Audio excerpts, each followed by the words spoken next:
বিসমিল্লাহির রহমানির রহিম। আসসালামু আলাইকুম।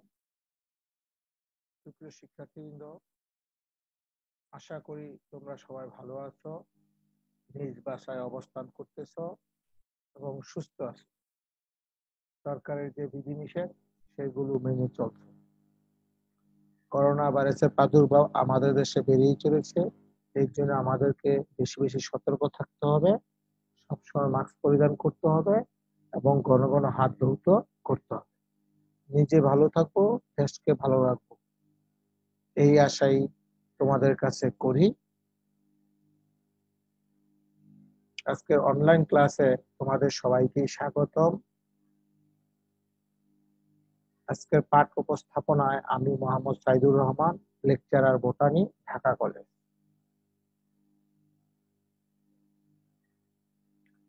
আজকের পাঠ আমার অনার্স ফোর্থ ইয়ার স্টুডেন্টদের সাথে।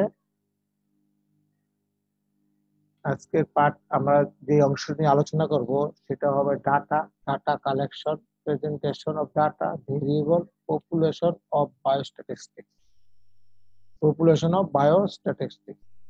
Data collection, presentation of data, variable, population of biostatistics. Data মানে উপাত্ত, ডাটা কাজ উপাত্ত সংগ্রহ, প্রেজেন্টেশন অফ ডাটা উপস্থাপন, তারপর হচ্ছে ভেরিয়েবল চলক, আর পপুলেশন হচ্ছে সমগ্র বা সমগ্র।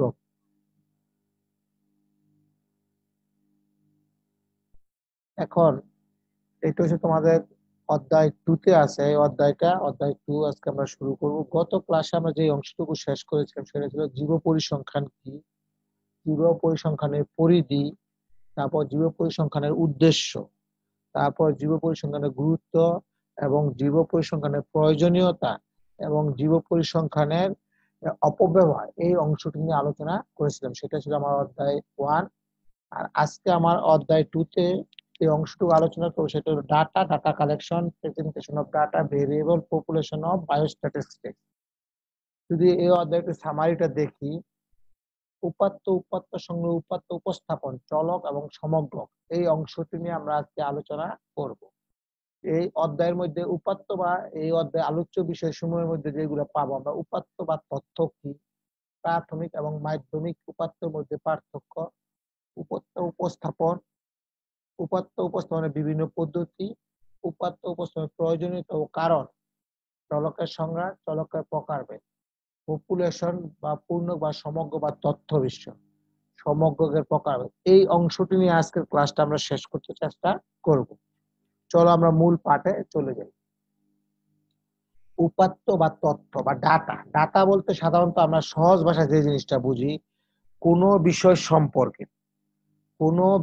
সম্পর্কে জানার বা অনুসন্ধানের কার্যে বা যে কোনো সমস্যার সমাধানের জন্য যেসব খবরাখবর সংগ্রহ করা হয় সেগুলোকে সাধারণভাবে তথ্য বা উপাত্ত বা ডাটা বলে। তথ্য, উপাত্ত বা ডাটা বলে।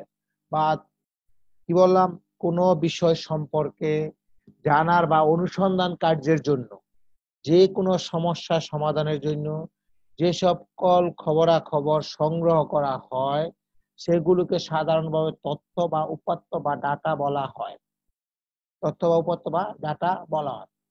বা অন্যভাবে বললে, কোনো গবেষণার সফলতার উদ্দেশ্যে সংগৃহীত সংখ্যায় প্রকাশিত রাশিমালাকে পরিসংখ্যানের ভাষায় ডাটা বা উপাত্ত বলা হয়। কোনো বিশেষ উদ্দেশ্য সাধনের নিমিত্তে সংগৃহীত সংখ্যায় প্রকাশিত রাশিমালাকে তথ্য বা উপাত্ত বা ডাটা বলা হয়। তথ্য বা উপাত্তের তিনটি বৈশিষ্ট্য হলো, এক, সংখ্যাবাচক মান দ্বারা প্রকাশিত হতে হবে, পরস্পর সম্পর্কযুক্ত হতে হবে এবং সুনির্দিষ্ট কোনো উদ্দেশ্যের সাথে সম্পর্কিত হতে হবে। এই তিনটা তথ্য বা উপাত্তের তিনটা বৈশিষ্ট্য। একটা হচ্ছে সংখ্যাবাচক মান দ্বারা প্রকাশিত হতে হবে, পরস্পর সম্পর্কযুক্ত হতে হবে এবং সুনির্দিষ্ট কোনো উদ্দেশ্যের সাথে সম্পর্কিত হতে হবে।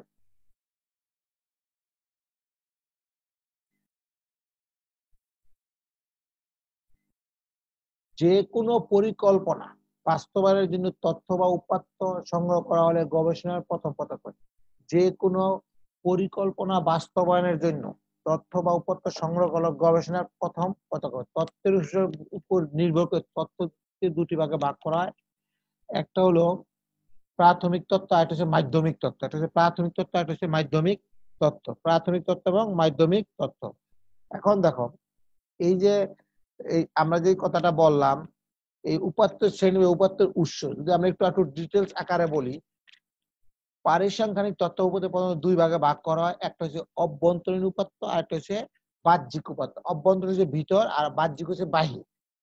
এই যে অভ্যন্তরীণ উপাত্ত, প্রতিষ্ঠানের ভিতর হতে যে তথ্য, যে কোনো প্রতিষ্ঠানের ভিতর হতে যে তথ্য সংগ্রহ হয় তাকে অভ্যন্তরীণ তথ্য বলা হয়। যেমন প্রতিষ্ঠানের ক্রয় বিক্রয়, উৎপাদন, বেতন, মজুরি ইত্যাদি সংক্রান্ত তথ্য, এগুলো হচ্ছে কি তোমাদের অভ্যন্তরীণ উপাত্ত।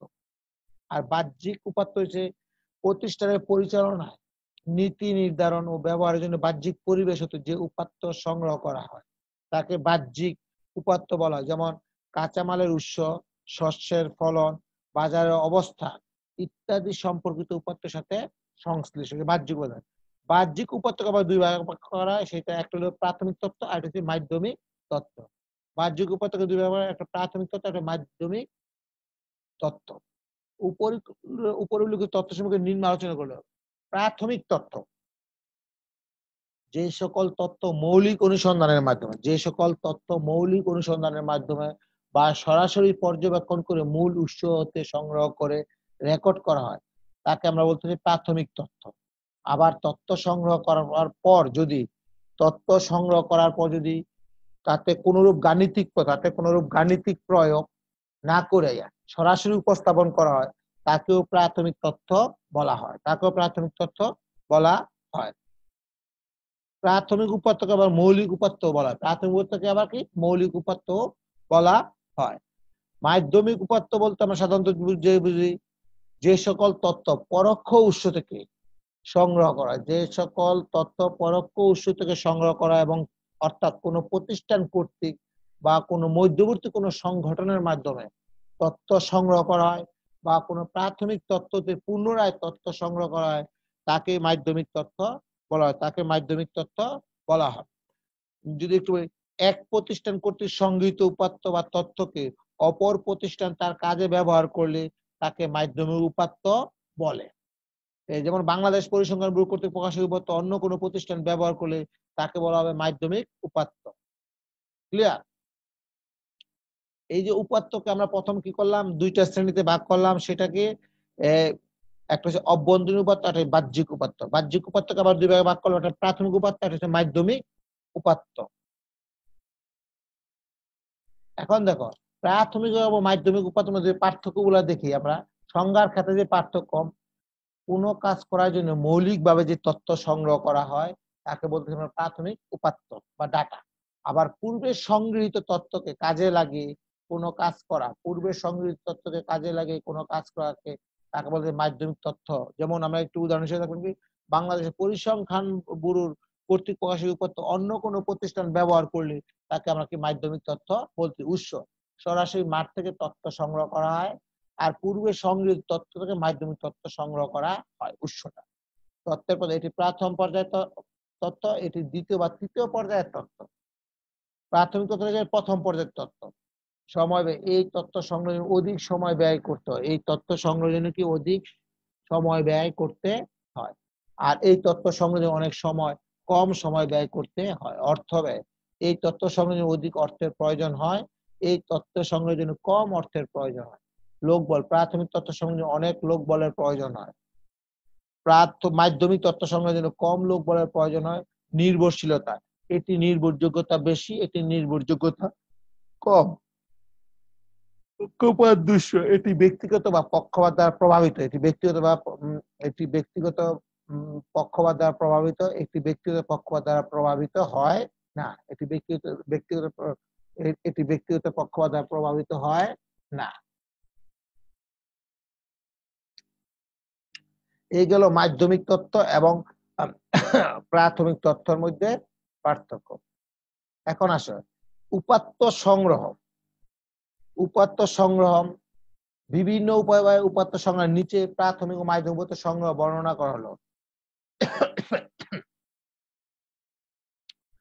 পরিসংখ্যান তথ্য বা উপাত্ত সংগ্রহ পদ্ধতি দুই ভাগে ভাগ করা হয়, যথা এক হচ্ছে প্রাথমিক তথ্য সংগ্রহ পদ্ধতি, আর হচ্ছে মাধ্যমিক তথ্য সংগ্রহের পদ্ধতি। প্রাথমিক তথ্য সংগ্রহের পদ্ধতি আবার প্রাথমিক উপাত্ত সংগ্রহ দুটি মৌলিক পদ্ধতি আছে, সেটা হচ্ছে একটা প্রশ্নকরণ আর হচ্ছে পর্যবেক্ষণ। প্রশ্নকরণ আর হচ্ছে পর্যবেক্ষণ। প্রশ্নকরণ কি? নিজে প্রশ্নকরণ পদ্ধতিতে উপাত্ত সংগ্রহ করে বর্ণনা করা হয়।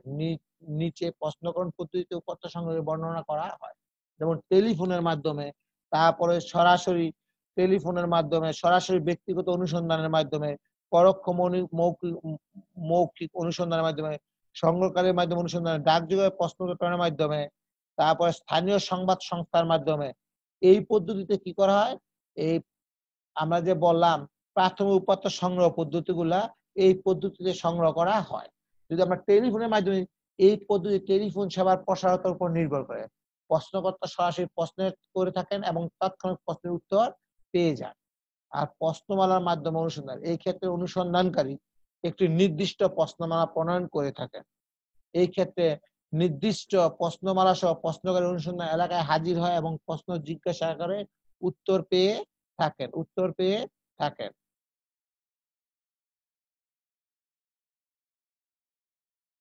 এছাড়াও সাক্ষাৎকার পদ্ধতি, ডাকযোগে, পরোক্ষ, মৌলিক অনুসন্ধান, প্রত্যক্ষ পর্যবেক্ষণ ইত্যাদি উপায়ে উপাত্ত সংগ্রহ করা হয়। উল্লেখ্য যে প্রশ্নকরণ ও পর্যবেক্ষণ প্রশ্নকরণ এবং পর্যবেক্ষণ দুই পদ্ধতির মধ্যে প্রশ্নকরণ পদ্ধতি বেশি ব্যাপকভাবে ব্যবহৃত করা হয়। মাধ্যমিক উপাত্ত সংগ্রহের পদ্ধতি। নিচে মাধ্যমিক উপাত্ত সংগ্রহের পদ্ধতি বর্ণনা করা। বিভিন্ন উপায়ে মাধ্যমিক উপাত্ত সংগ্রহ করা হয়, যেমন পত্র পত্রিকার মাধ্যমে, সাপ্তাহিক, মাসিক এবং দৈনিক পত্র পত্রিকার মাধ্যমে উপাত্ত সংগ্রহ করা হয়। আন্তর্জাতিক প্রতিষ্ঠান, ইন্টারন্যাশনাল অর্গানাইজেশনের মাধ্যমে, যেমন ইরি, ইএনও, এফএও, ফাও, তারপর আইবিআরডি, ইউনিসেফ ইত্যাদিতে পদ্ধতিতে কি তথ্য সংগ্রহ হয়। গবেষণার ক্ষেত্রে বিশ্ববিদ্যালয়, গবেষণা প্রতিষ্ঠান, সরকারি খামার এবং গবেষকের প্রকাশনা ইত্যাদি থেকে তথ্য সংগ্রহ করা হয়। তারপর বেসরকারি প্রতিষ্ঠান, বণিক সমিতি, কৃষি শুমারি, গবাদি পশুর খামার এবং ব্যবসা প্রতিষ্ঠান ইত্যাদির মাধ্যমে তথ্য সংগ্রহ করা হয়। সরকারি, আধা সরকারি প্রতিষ্ঠান, জেলা পরিষদ, পৌরসভা, মিউনিসিপ্যাল ইত্যাদি। উপরে উল্লিখিত বিভিন্ন উপায়ে কি উপাত্ত সংগ্রহ করা হয়। এই পদ্ধতি মাধ্যমিক তথ্য সংগ্রহের পদ্ধতি হচ্ছে এইগুলো। তারপর বিশ্ববিদ্যালয়, গবেষণা সংস্থা, প্রকাশনা, তারপর অর্থনৈতিক, কারিগরি এবং বাণিজ্যিক প্রতিষ্ঠানগুলিতে প্রকাশিত সাময়িকী থেকেও কি তথ্য সংগ্রহ করা হয়। যেমন বিভিন্ন আন্তর্জাতিক সংস্থার মধ্যে, যেমন বললাম জাতিসংঘ, ফাও, ইউনেস্কো ইত্যাদি কর্তৃক প্রকাশিত প্রতিবেদন থেকে তথ্য সংগ্রহ করা হয়। বৃহদায়তন ব্যবসা প্রতিষ্ঠান, শেয়ার বাজার প্রভৃতি কর্তৃক প্রকাশিত প্রতিবেদন থেকেও কি তথ্য সংগ্রহ করা হয়। উপাত্ত উপস্থাপন এবং উপাত্ত উপস্থাপনের পদ্ধতি। উপাত্ত উপস্থাপনের ক্ষেত্রে যদি আমরা যদি দেখি, পরিসংখ্যানিক কার্য সম্পাদনের জন্য প্রাথমিক অবস্থায় এলোমেলো ভাবে উপাত্ত পাওয়া যায়। প্রাথমিক অবস্থায় এলোমেলো ভাবে উপাত্ত সংগৃহীত উপাত্ত সুন্দর, সহজ এবং বোধগম্য ভাবে পাওয়া যায় না। সংগৃহীত উপাত্ত সুন্দর, সহজ ও বোধগম্য করার জন্য উপস্থাপনের প্রয়োজন হয়। উপাত্তকে সুন্দর, সহজভাবে উপস্থাপন করাকে উপাত্ত উপস্থাপন বলে। ডাটাকে সুন্দর, সহজভাবে উপস্থাপন করাকে বলে ডাটা প্রেজেন্টেশন। উপাত্ত উপস্থাপনের বিভিন্ন পদ্ধতি। সাধারণভাবে উপাত্ত সমূহকে নিম্নলিখিত 4টি পদ্ধতিতে উপস্থাপন করা। একটা হচ্ছে বিবরণের মাধ্যমে, টেক্সচুয়াল প্রেজেন্টেশন, বিবরণের মাধ্যমে। এই পদ্ধতিতে উপাত্ত সমূহকে ব্যাখ্যা বা বিবরণের মাধ্যমে প্রকাশ করা হয়। এই পদ্ধতিতে উপাত্ত সমূহকে ব্যাখ্যা বা বিবরণের মাধ্যমে প্রকাশ করা হয়। বিবরণের উপস্থাপন গবেষণাকারীর পক্ষে দীর্ঘ বিবরণের মধ্য হতে উপাত্তের গুরুত্বপূর্ণ বৈশিষ্ট্যগুলোকে দৃষ্টিগোচর করে আনা খুবই কষ্টসাধ্য একটা ব্যাপার। তারপর শ্রেণীকরণের মাধ্যমে, ক্লাসিফিকেশন অফ প্রেজেন্টেশন, শ্রেণীকরণের মাধ্যমে অশ্রেণীকৃত উপাত্ত সারির এককগুলো বিভিন্নভাবে অবস্থান করে বলে সমগ্র উপাত্ত সারি বা তার বিভিন্ন অংশে অন্তর্নিহিত তত্ত্ব সম্বন্ধে সহজে ধারণা নেওয়া যায় না। এই জন্য গুণ, সময়, অবস্থান ইত্যাদি বৈশিষ্ট্যের বিভিন্ন এককগুলোকে কতগুলো দলে সাজিয়ে লেখা হয়। এইভাবে কোনো নির্দিষ্ট বৈশিষ্ট্য অনুসারে লেখার পদ্ধতিকে বলা হয় শ্রেণীকরণ। একটি দল বা শ্রেণীতে যে কয়টি সংখ্যা থাকে তাকে ওই শ্রেণীর গণসংখ্যা বা ঘটনা সংখ্যা বা ফ্রিকোয়েন্স বলে একে এফ দ্বারা প্রকাশ করা হয়। সারণী বা ছকের মাধ্যমে কিউবার প্রেজেন্টেশন এই পদ্ধতিতে সংগৃহীত উপাত্তসমূহকে একটি সুবিন্যস্ত সারণী বা ছকের মাধ্যমে টেবিলের মাধ্যমে প্রকাশ করা হয়। উপাত্তের এরূপ সুবিন্যস্ত সারণী বা ছকের মাধ্যমে প্রকাশ পদ্ধতিকে সারণী বিন্যাস বা ছক বিন্যাস বা টেবুলেশন বলে। এই পদ্ধতি একটি ছকের শ্রেণীবিন্যাস গত উপাত্ত সমূহকে উপর হতে নিচে এবং বাম হতে ডানে সুশৃঙ্খল বা সারিবদ্ধভাবে সন্নিবেশিত করে প্রকাশ করা হয়। তারপর লেখচিত্রের মাধ্যমে গ্রাফিক্যাল প্রেজেন্টেশনের মাধ্যমে এই পদ্ধতিতে উপাত্ত সমূহকে লেখ, রেখা, চার্ট, মডেল ইত্যাদির সাহায্যে উপস্থাপন করা হয়। পরিসংখ্যানিক উপাত্ত সমূহকে লেখ বা রেখাচিত্রের সাহায্যে উপস্থাপন করাকে উপাত্ত সমূহের উপস্থাপন বলা হয়। লেখের সাহায্যে উপাত্ত সমূহকে অধিকতর সহজ এবং আকর্ষণীয় করে উপস্থাপন করা হয়। পরিসংখ্যান উপাত্তকে উপস্থাপনের জন্য নিম্নলিখিত লেখগুলিকে ব্যবহার করা হয়ে থাকে। পরিসংখ্যান উপাত্তকে উপস্থাপনের জন্য নিম্নলিখিত লেখগুলো ব্যবহার করা হয়ে থাকে, যেমন আয়তলেখ মানে হিস্টোগ্রাম, গণসংখ্যা বা বহুভুজ, ফ্রিকোয়েন্স পলিজন, গণসংখ্যা রেখা, ফ্রিকোয়েন্স কার্ভ, অজীব কার্ভ, কালীন রেখা, হিস্টোগ্রাম বা লাইন চার্ট, কালীন রেখা। তারপরে বৃত্তাকার চিত্র, পাই ডায়াগ্রাম, দণ্ডচিত্র, বার ডায়াগ্রাম, লগারিদম চিত্র, লগারিদমিক চার্ট বা আনুপাতিক বা রেশিও চার্ট। তারপরে রূপচিত্র, পিক্টোগ্রাম, বিক্ষিপ্ত স্ক্যাটার ডায়াগ্রাম, ঘনবস্তু আকারের চিত্র, 3-ডাইমেনশনাল ডায়াগ্রাম। এই পদ্ধতিতে কি করা হয়? উপাত্ত সমূহকে উপস্থাপন করা হয়। উপাত্ত উপস্থাপনের প্রয়োজনীয়তা কারণ উপাত্ত ডাটা প্রেজেন্টেশনের প্রয়োজনীয়তাটা কি? উপাত্ত উপস্থাপনের প্রয়োজনীয়তা হচ্ছে অনেক, বহুবিধ। এর মধ্যে সাধারণত উপাত্তগুলো সাধারণত থাকে এলোমেলো, তাই এলোমেলো উপাত্তকে সাজানোর জন্য উপস্থাপন করা হয়। উপাত্তকে ছোট থেকে বড়, সহজ থেকে জটিল ধারাবাহিকভাবে সাজানোর জন্য উপস্থাপন করা হয়। পাঠক এবং ব্যবহারকারীদের অল্প সময়ের মধ্যে ধারণা পাওয়ার জন্য কি উপাত্ত উপস্থাপন করা হয়। উপাত্তকে সহজভাবে বোঝা যায়, সেই কারণে উপাত্তকে উপস্থাপন করা হয়। উপাত্তকে সহজে বিশ্লেষণ ও ব্যাখ্যা করা যায়, সেই কারণে উপাত্তকে উপস্থাপন করা হয়। উপাত্তকে আকর্ষণীয়, সুন্দর ও অর্থবহ করার জন্য উপাত্তকে উপস্থাপন করা হয়। উপাত্ত সমূহের মধ্যে মিল, অমিল বা তুলনা করার জন্য উপাত্তকে উপস্থাপন করা হয়। উপাত্ত সমূহের মধ্যে মিল, অমিল বা তুলনা করার জন্য উপাত্তকে উপস্থাপন করা হয়। উপাত্তের অন্তর্নিহিত জ্ঞান লালন পালন ও গবেষণার জন্য উপাত্ত উপস্থাপন করা হয়। উপাত্তের অন্তর্নিহিত জ্ঞান লালন পালন ও গবেষণার জন্য উপাত্তকে উপস্থাপন করা হয়। এগুলো হচ্ছে উপাত্ত উপস্থাপনের প্রয়োজনীয়তা বা কারণ।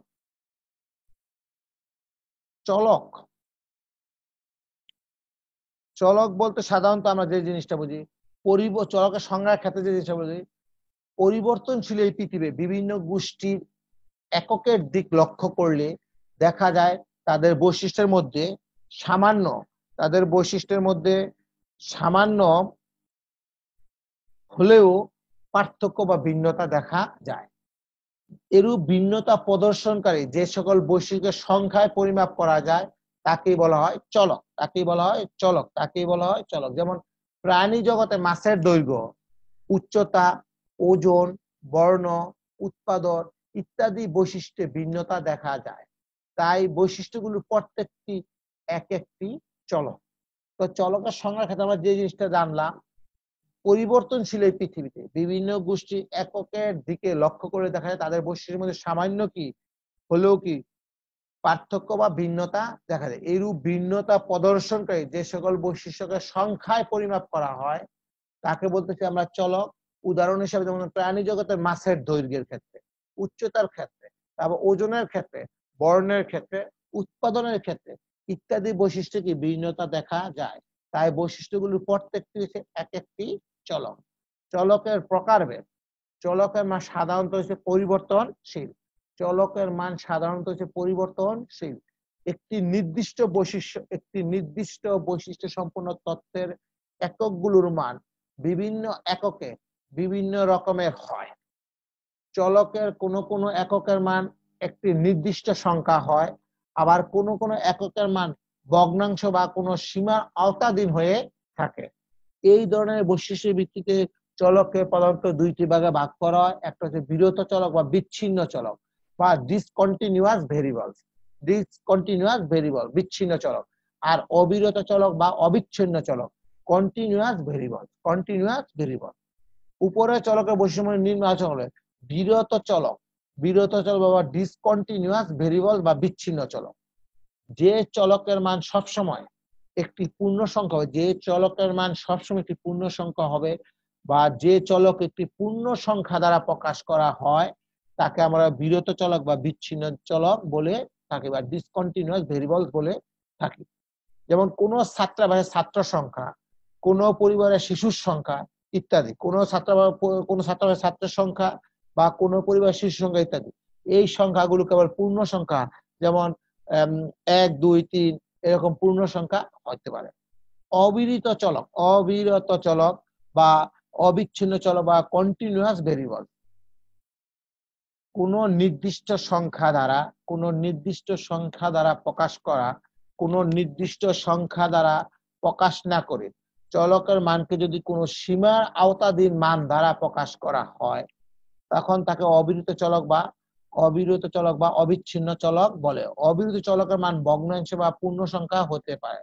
অবিচ্ছিন্ন চলকের মান কি ভগ্নাংশ বা পূর্ণ সংখ্যা হতে পারে। যেমন উচ্চতা, ওজন ইত্যাদি পরিমাপ তথ্য অবিরত চলকের দৃষ্টান্ত। উচ্চতা, ওজন, একদল ছাত্র উচ্চতা 4.5 ফিট থেকে 5.5 ফুট ইত্যাদি।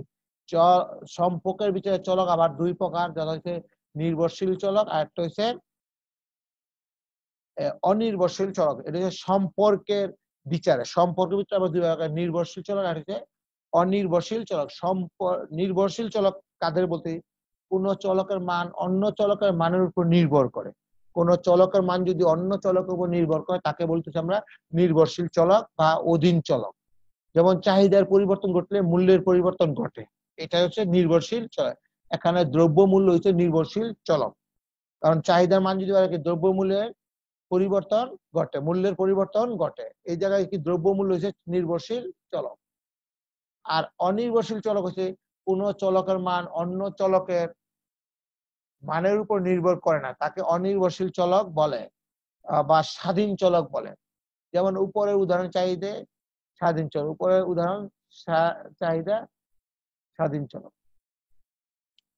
যদি আমরা বিচ্ছিন্ন চলক এবং অবিচ্ছিন্ন চলক, বিরত চলক এবং অবিরত চলকের পার্থক্যগুলো একটু দেখি, এই চলকের মানগুলো কি সাধারণত ধারাবাহিক হয় না। বিচ্ছিন্ন চলকের মানগুলো সাধারণত কি ধারাবাহিক হয় না, আর অবিচ্ছিন্ন চলকের মানগুলো কি সাধারণত ধারাবাহিক হয়। এই চলকের মানগুলো পরস্পর পৃথক।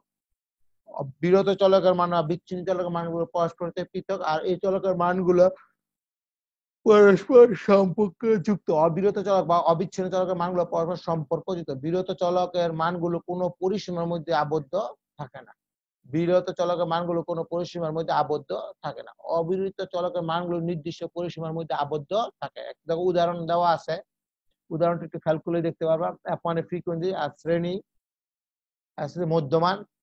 বিরত চলকের মানগুলো সর্বদা পূর্ণ সংখ্যা হয়, বিরত মানগুলো সংখ্যা সর্বদাই পূর্ণ সংখ্যা হয়, আর অবিরত চলকের মানগুলো পূর্ণ সংখ্যা বা ভগ্নাংশ হতে পারে। অবিরত চলকের মানগুলো পূর্ণ সংখ্যা বা ভগ্নাংশ হতে পারে। একটি গুণবাচক বিরত চলক বা বিচ্ছিন্ন গুণবাচক, যেমন বর্ণ, মেধা, ধর্ম, পেশা ইত্যাদি। আর এটি পরিমাণবাচক, যেমন উচ্চতা, বয়স, আয়, ওজন ইত্যাদি। এটা হচ্ছে কি পরিমাণবাচক। একটা হচ্ছে তোমার গুণবাচক, আর হচ্ছে পরিমাণবাচক। পপুলেশন বা পূর্ণ বা সমগ্র, পপুলেশন বা তথ্য বিশ্ব ইউনিভার্স, কোন বৈশিষ্ট্যের ভিত্তিতে, কোন বৈশিষ্ট্যের ভিত্তিতে ওই সম্পর্কযুক্ত যত ঘটনা বা তথ্য থাকে তার মোট সংখ্যাকে পপুলেশন বা পূর্ণক বা তথ্য বিশ্ব বলে। কি বললাম? পপুলেশন কাকে বলতেছে?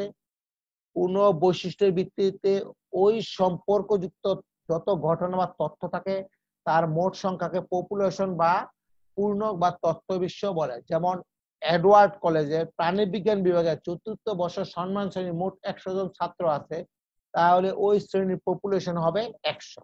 কোন মার্কেটে ২০০টি দোকান থাকলে তাদের আয় ব্যয় হিসাব করতে চাইলে ওই মার্কেটের দোকানের পপুলেশন হবে ২০০টি দোকান। আবার এক বস্তা চাউল ভালো না মন্দ যাচাই করতে চাইলে পপুলেশন হবে গোটা এক বস্তা চাউল। এই হচ্ছে আমার পপুলেশন বা ইউনিভার্স, তথ্য বিশ্ব। আবার কোন একটি পুকুরে মাছের বৃদ্ধি কেমন তা যাচাই করতে চাইলে ওই পুকুরে যত মাছ আছে, যদি ৫০০ মাছ থাকে তাহলে পপুলেশন হয় ওই ৫০০ মাছ। অনুরূপভাবে ভাত রান্না করার সময় পাতিলে যত ভাত আছে, অর্থাৎ এক পাতিলে ভাত হলো পপুলেশন বা তথ্য বিশ্ব। পরিশেষে বলা যায় যা নিয়ে কাজ করা হয় তাদের সম্মিলিত অবস্থাকেই পপুলেশন বা তথ্য বিশ্ব বা ইউনিভার্স বলা হয়। পপুলেশনের প্রকারভেদ আর সমগ্রকের প্রকারভেদ। সমগ্রকে সাধারণত দুই ভাগে ভাগ করা যায়, একটা অনুমিত সমগ্র আর একটা হচ্ছে বাস্তব সমগ্র। অনুমিত সমগ্র এবং বাস্তব সমগ্র। অনুমিত সমগ্র সুনির্দিষ্ট কিছু শর্তের অধীনে কোন ঘটনা বা পরীক্ষণ থেকে প্রাপ্ত উপাদানের সমষ্টিকে অনুমিত সমগ্র বলে। যেমন একটি মুদ্রাকে অসীম সংখ্যক বার সৈন্যে নিক্ষেপ করলে মুদ্রার এই পিঠ ওই পিঠ পতনের ফলাফল হবে একটি অনুমিত সমগ্র। এখানে মুদ্রাকে অসংখ্যবার সৈন্যে নিক্ষেপ করা হলো আরোপিত সত্য। এখানে মুদ্রাকে অসংখ্যবার সৈন্যে নিক্ষেপ করা হলো আরোপিত সত্য। বাস্তব সমগ্র কোন একটি বিষয় সম্পর্কে অনুসন্ধান বা পর্যবেক্ষণের ফলে প্রাপ্ত যেসব বাস্তব উপাদান তাদের সমষ্টিকে বাস্তব সমগ্র বলে। যেমন একটি শ্রেণীকক্ষে উপস্থিত সকল ছাত্রছাত্রী সবার সমষ্টি হলো বাস্তব সমগ্র।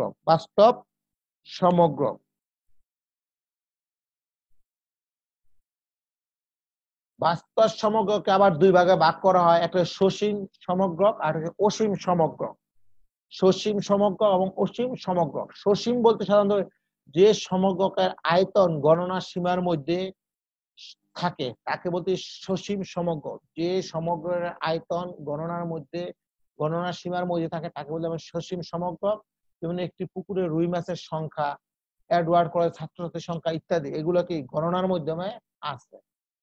অসীম সমগ্র যে সব সমগ্রের উপাদান বা এককের সংখ্যা গণনা করা যায় না তাদেরকে বলা হয় অসীম সমগ্র। যেমন পদ্মা নদীর ইলিশ মাছের সংখ্যা, যেটাকে গণনা করা যায় না।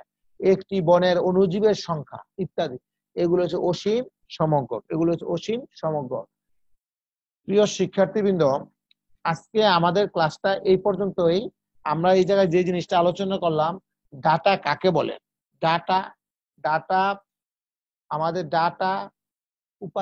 উপাত্ত সংগ্রহ, উপাত্ত উপস্থাপন, চলক এবং সমগ্র বা ইউনিভার্স নিয়ে আমরা আলোচনা করলাম।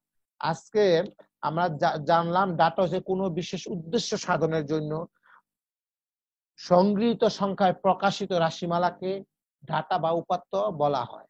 ডাটাকে প্রথমত দুটি ভাগে ভাগ করা, একটা হচ্ছে প্রাথমিক তথ্য, একটা হচ্ছে মাধ্যমিক তথ্য। প্রাথমিক তথ্য যে কোনো কাজ করার জন্য মৌলিকভাবে যে তথ্য সংগ্রহ করা তাকে বলা হয় প্রাথমিক তথ্য। আর পূর্বে সংগৃহীত তথ্যকে কাজে লাগে কোনো কাজ করা হলে তাকে বলা হয় মাধ্যমিক তথ্য। তাকে বলা হয় মাধ্যমিক উপাত্ত সংগ্রহ। আমরা সাধারণত প্রশ্নকরণ, টেলিফোনের মাধ্যমে, প্রশ্নমালার অনুসন্ধানের মাধ্যমে, তারপরে হচ্ছে কি তোমার সাক্ষাৎকারের মাধ্যমে, ডাকযোগে, পরোক্ষ মৌলিক অনুসন্ধানে, প্রত্যক্ষ পর্যবেক্ষণের মাধ্যমে সংগ্রহ করে থাকে। আর এটা হচ্ছে প্রাথমিক ডাটা।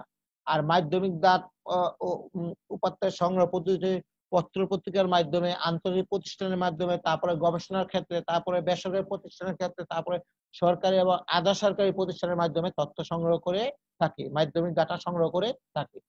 উপাত্ত উপস্থাপনের 4টা পদ্ধতি, একটা বিবরণের মাধ্যমে, একটা শ্রেণীকরণের মাধ্যমে, একটা সারণী বা ছকের মাধ্যমে, আর একটা লেখ চিত্রের মাধ্যমে সংগ্রহ করে থাকি।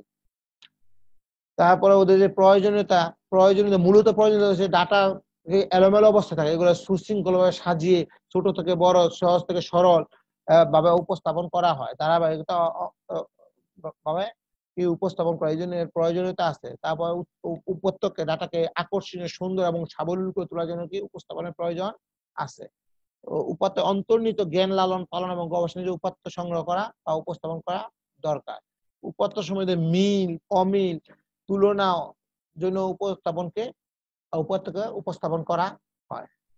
তারপরে চলকের সংজ্ঞা, চলকের প্রকার সাধারণত 2 প্রকার, একটা বিরত চলক রয়েছে, বিচ্ছিন্ন চলক, আর হচ্ছে অবিরত চলক বা অবিচ্ছিন্ন চলক।